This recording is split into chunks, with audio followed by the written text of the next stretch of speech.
Hi, Jaleel from വ്യാചോക്ക്. നമ്മൾ ഒരു social cos solve ചെയ്തുകൊണ്ടിരിക്കുകയാണല്ലോ. ഇപ്പോഴും മഴക്കാലമാണ്. മഴക്കാലത്ത് പ്രത്യേകിച്ചിട്ട് ഈ അയൺ ഡിഫിഷ്യൻസി ഉള്ളവർക്ക് അല്ലെങ്കിൽ അനീമിയ ഉള്ളവർക്ക് ഒരു പ്രശ്നം എന്താണെന്ന് വെച്ച് കഴിഞ്ഞാൽ അവർക്ക് തണുപ്പ് സഹിക്കാൻ പറ്റില്ല. ചെറിയ തണുപ്പ് പോലും ഷിവറിങ് ഒക്കെ ഉണ്ടാവും.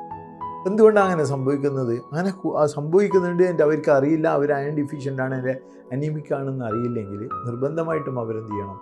അവർ ഹെമോഗ്ലോബിൻ ടെസ്റ്റ് ചെയ്യുന്നത് വളരെ നല്ലതാണ്. എന്നിട്ട് നിങ്ങളുടെ അടുത്തുള്ള ഡോക്ടറെയോ വൈദ്യരെയോ ആരെങ്കിലും കണ്ടിട്ട് അതിന് കൺസൾട്ട് ചെയ്യുന്നത് വളരെ നന്നായിട്ടുണ്ടാവും. മിക്കവാറും കോൾഡ് ടോളറൻസ് ഉണ്ടെങ്കിൽ വളരെ ശ്രദ്ധിക്കേണ്ട ഒരു കാര്യം, അനീമിയ ആവാനുള്ള ചാൻസ് വളരെ കൂടുതലാണ്. അങ്ങനെ അനീമിക് ആവുമ്പോൾ അവർക്ക് എന്ത് ചെയ്യാൻ പറ്റും? ഈ തണുപ്പിനെ സഹിക്കാൻ പറ്റില്ല.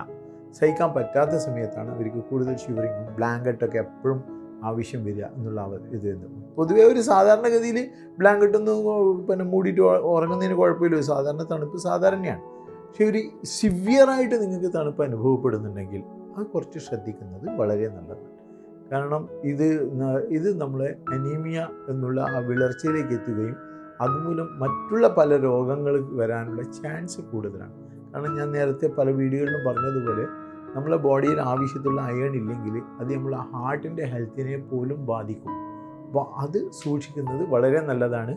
അതേപോലെ തന്നെ ഈ തണുപ്പ് കാലത്ത് നമ്മൾ കൂടുതൽ വെള്ളം കുടിക്കാറില്ല, കാരണം ദാഹം കുറവായിരിക്കും.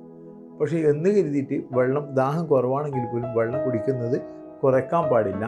ദിവസം ഒരു 2 ലിറ്റർ വെള്ളം കുറേശ്ശനായിട്ട് ഒരു 5-6 മണിക്ക് മുന്നായിട്ട് കഴിക്കുന്നത് വളരെ ഫലം ചെയ്യും.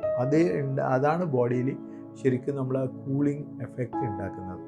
എപ്പോഴും ബോഡിയെ ഇപ്പോൾ ഹൈഡ്രേറ്റായിട്ട് വെക്കുന്നത്. ഈവൻ മറ്റുള്ള കുറേ ബെനിഫിറ്റുകൾ അതിനുണ്ട്. ഈവൻ ചർമ്മങ്ങൾക്ക് ഗ്ലോയിങ് കിട്ടുവാനും അതേമാതിരി തന്നെ നന്നായിട്ട് കോൺസ്റ്റിപ്പേഷൻ ഇല്ലാതിരിക്കാനും അങ്ങനെ കുറേ ഗുണങ്ങൾ മറ്റും അതിൻ്റെ കൂടെ ഉണ്ടാവുക. Concluding now, signing out, Jaleel from വ്യാചോക്ക്.